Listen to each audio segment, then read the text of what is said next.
로마서 6장 12절에서 14절 교도왕입니다.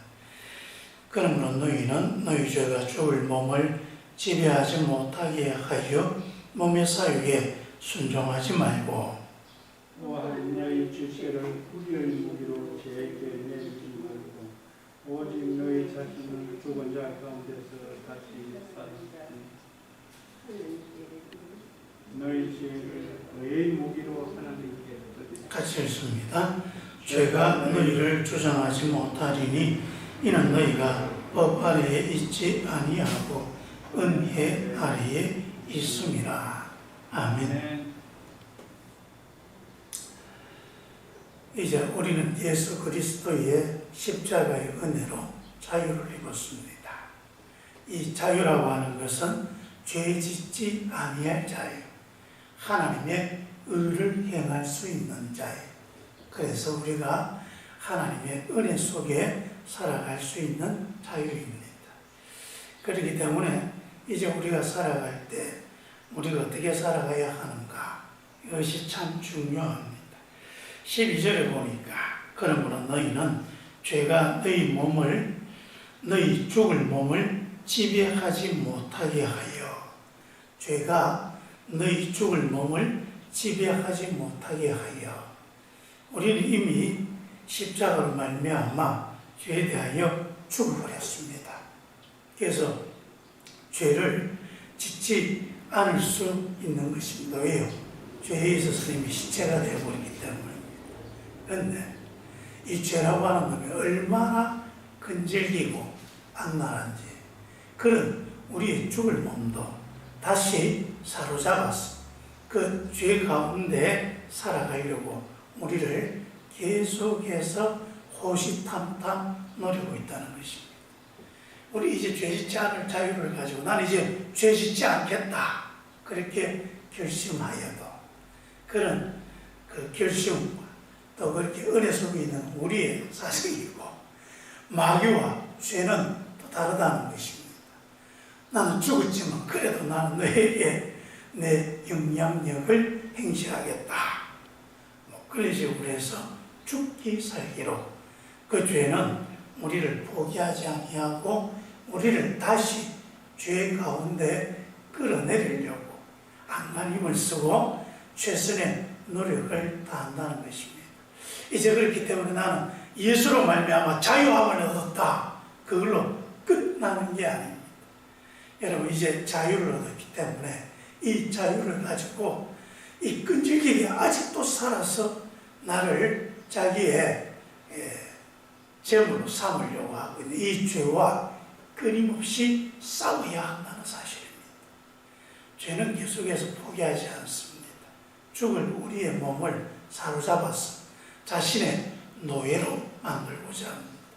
자신의 영향력 아래에 계속 두고자 합니다.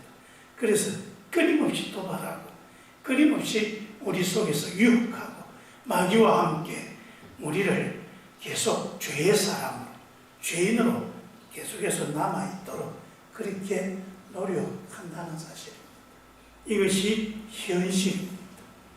그래서 여러분, 하나님은 우리에게 자유를 주셔서 우리를 하나님의 자녀가 되게 하셨고, 그와 함께 마귀도 그렇다고 해서 우리를 포기하는 게 아니라 계속해서 우리를 자기의 영향력 아래 두고 자신의 노예로 삼으려고 그 죄가 우리 속에서 계속 준동하며 우리를 죄의 사람, 죄인으로 계속 남도록 한다는 것이다. 그렇기 때문에 우리는 자유함을 얻었다는 그 순간부터 영적 전쟁에 들어가는 것입니다. 그래서 우리 속에서 계속해서 하나님에게 순종하고, 마귀는 멀리하고 물리죠. 하나님의 뜻에 계속 순종하고, 죄의 생각은 멀리하고, 죄의 행실은 계속해서 우리를 떠나게 하고, 그래서 우리의 삶이 바뀌어져 가는, 여러분, 우리가 새롭게 되어진다. 그저 가만히 있으면 새로워지는 것이 아니라 새롭게 하시는 하나님의 그 은혜 속에서 계속해서 영적인 전쟁을 벌려갈 때에 우리는 나날이 새로워지는 것입니다. 그래서 12절에 그러므로 너희는 죄가 너희 몸을 지배하지 못하게 하여 몸의 사욕에 순종하지 말고 우리 속에서 오는 그 정욕, 욕심, 죄의 그 여러 가지 동기들, 죄짓고 싶어 하는 그런 모든 욕구들, 그런 욕구에 순종하지 아니하고 거절해야 된다는 말입니다. 그런 것에는 불순종이야. 그래서 죄에게는 불순종 운동을 불려가야 하는 것이죠. 그리고 13절에 또한 너희 지체를 불의의 무기로 죄에게 내주지 말고, 우리가 죄의 욕구에 순종해버리고 마귀에게 굴복해버리면 우리의 모든 몸은 다시 죄의 도구가 되어집니다. 죄 짓는 도구가 되었어. 그래서 마귀가 쓰기에 아주 좋은, 마귀 말 잘 듣는 그런 모습으로 또 타락해 버린다는 사실입니다. 그래서 우리는 끊임없이 죄를 거절하는 그 훈련을 해야 하는 것입니다. 그와 함께 오직 너희 자신을 죽은 자 가운데서 다시 살아난 자 같이 하나님께 드리며, 하나님께 우리를 드려야 합니다. 우리는 예수 안에서 살아난 사람입니다. 예수의 생명을 가진 사람들입니다. 그래서 너희 지체를 의의 무기로 하나님께 드리라. 의의 무기로 하나님께 드리라. 그래서 우리를 하나님, 내가 여기 있습니다. 나를 써주시옵소서. 그렇게 나를 드리는 순간 내가 의의 도구가 되어지는 것입니다. 모세가 가시들기에 있을 때 하나님께서 모세를 불렀습니다. 그리고 모세가 하나님의 부름을 받았지만 주여, 나는 아이라. 내가 그것을 감당할 수 없습니다. 하지만 하나님께서 그 모세를, 내가 너를 보내어 내 민족을 구원하게 하겠다. 거기에 모세가 자기를 하나님께 드렸습니다. 그랬더니 모세는 하나님의 지팡이를 들고 하나님의 권능을 가지고 이스라엘 백성들을 구원하는 사람이 되었습니다. 이사야 선지자가 이제 이스라엘이 망할 때가 되어서 저기 희망 있는 그때 하나님의 성전에서 이사야 선지자를 불렀습니다. 누가 우리를 위해서 저 백성들에게 가서 하나님의 뜻을 전하고, 그렇게 하나님이 탄식할 때에 이사야가 말합니다. 주여, 내가 여기 있나이다. 나를 보내어 주시옵소서. 그랬을 때에 하나님께서 이사야를 의의 도구로 삼으셔서 하나님의 뜻을 이사야를 통하여 이스라엘 백성들에게 전하게 하셨습니다. 바울이 그렇게 예수를 핍박하는 그런 삶을 살다가 그가 다메섹 도상에서 예수를 만났습니다. 예수를 만난 후에 그는 변화되었습니다. 주님께서 말합니다. 너를 이방인의 사도로 내가 삼을 것이다. 그때 바울이 아멘, 제가 여기 있습니다. 저를 써주시옵소서. 그랬을 때 그는 이방인의 사도가 되어서 온 세상에 복음을 전파하는 복음의 사도가 된 것입니다. 여러분, 이처럼 우리는 하나님이 누가 나를 위해서 갈고 오라고 하실 때 주, 내가 여기 있습니다 하면서 나 자신을 자꾸 하나님께 드려야 합니다. 하나님, 나를 써주시옵소서. 우리는 뭔가에 도구가 된다 그러면 굉장히 기분이 나쁩니다. 그 도구를 부리는 사람, 도구를 쓰는 사람이 돼야지, 그 주인이 시키는 대로 뭐 하라면 하는 대로 하는 그 도구가 된다 그러면 자존심 상하고, 그래서 도구가 되면 뭔가 내가 손해보는 것 같고, 도구가 되면 내 인생을 다 뭐랄까요, 송두리째 빼앗겨버리는 그런 느낌을 가집니다. 하지만 여러분, 사람의 도구가 될 때는 그렇습니다만 우리가 하나님의 도구가 되면 우리는 하나님의 역사를 이루는 의의 도구가 되어집니다. 하나님, 우리가 그런 의의 도구가 되기를 원하시고 그를 통하여 의로운 사람, 하나님의 역사를 이루는 하나님의 사람이 되기를 원하시는 것입니다. 그러면서 우리에게 너무 희망적인 말씀을 주십니다. 바로 14절입니다. 죄가 너희를 주장하지 못하리니 이는 너희가 법 아래 있지 아니하고 은혜 아래에 있습니다. 여러분, 예전에 우리가 죄인으로 있을 때는 죄가 우리를 당연하게 지배했습니다. 죄의 권력에 우리가 벗어나지 못했습니다. 저항할 능력도 없었습니다. 하지만 자유인이 된 우리는 그 죄에게서 벗어날 수 있습니다. 죄가 우리에게 오지만 우리가 죄를 물리칠 수 있는 그 죄를 물리치는 능력을 가진 사람이 되었습니다.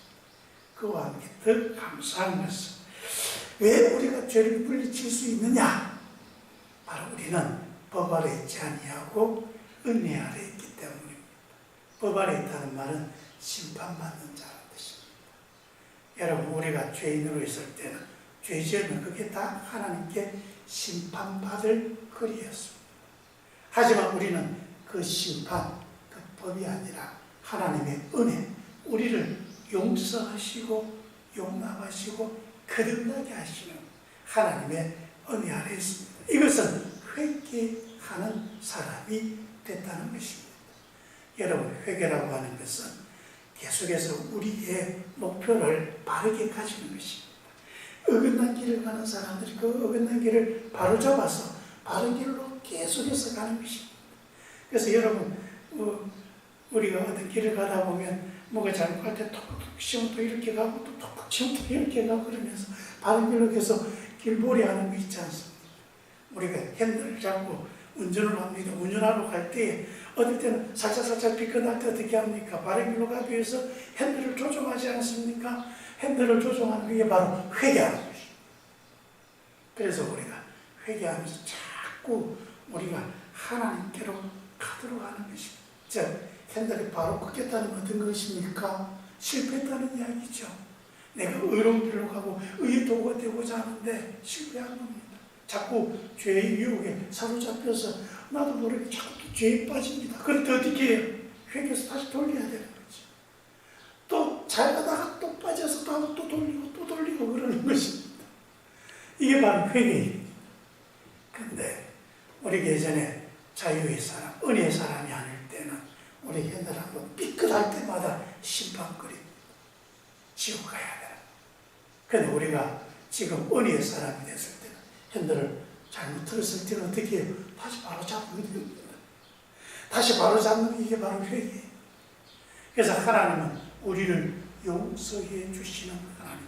우리가 자꾸 실수하고 실패하고 그랬을 때 우리를 혼내고 지옥으로 빠뜨리고 그래서 심판하시는 하나님이 아니라 아니야 다시 틀어, 아니야 다시 틀어, 그러면서 우리의 길을 바로 잡을 수 있도록 우리를 곁에서 응원해 주시고 실패했을 때 다시 도전할 수 있도록 힘을 주시고 마침내 그렇게 해서 우리로 하여금 온전한 길을 가도록 이끌어 주시고 그래서 마침내 승리하게 하시는 것이 바로 하나님의 은혜입니다.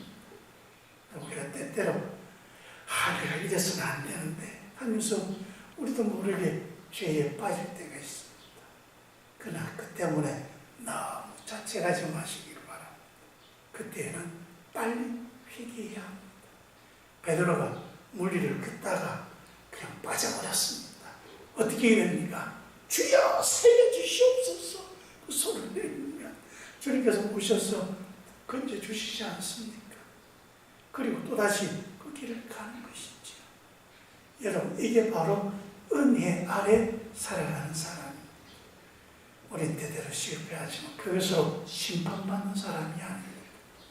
우린 실패하지만 그 실패를 다시 하나님의 은혜로 바꾸어서 회개하여서 마침내 하나님의 뜻에 성공하는 것. 이게 바로 은혜의 삶을 살아가는 우리에게 주어진 놀라운 특권입니다. 오늘도 여러분 주의 은혜 가운데 우리의 삶을 자꾸 바로잡아 가시기를 바랍니다. 성령께서 우리를 그렇게 바로잡아 이끌어 주실 줄 믿습니다. 기도하겠습니다. 아버지 하나님, 우리가 은혜 아래 살아가니 감사합니다. 우리가 의의 도구가 되어서 하나님의 뜻에 충실하고 죄를 거부하고 그래서 하나님의 은혜 가운데 나아가기를 원하오나 때때로 우리가 죄 유혹에 빠지기도 하고 넘어지기도 하고 실패하기도 하고 그럴 때마다 성령께서 우리를 이끌어 주시옵소서, 바로 잡아 주시옵소서. 어긋난 길에 머물러 있지 않고 다시 돌이킬 수 있도록, 회개할 수 있도록 인도하여 주시옵소서. 그래서 마침내 하나님의 뜻에 온전하여 하나님의 도구가 되고 하나님이 잘 쓰셔서 하나님의 역사를 이루어내는 믿음의 사람들이 되게 해 주옵소서. 예수님 이름으로 기도합니다. 아멘.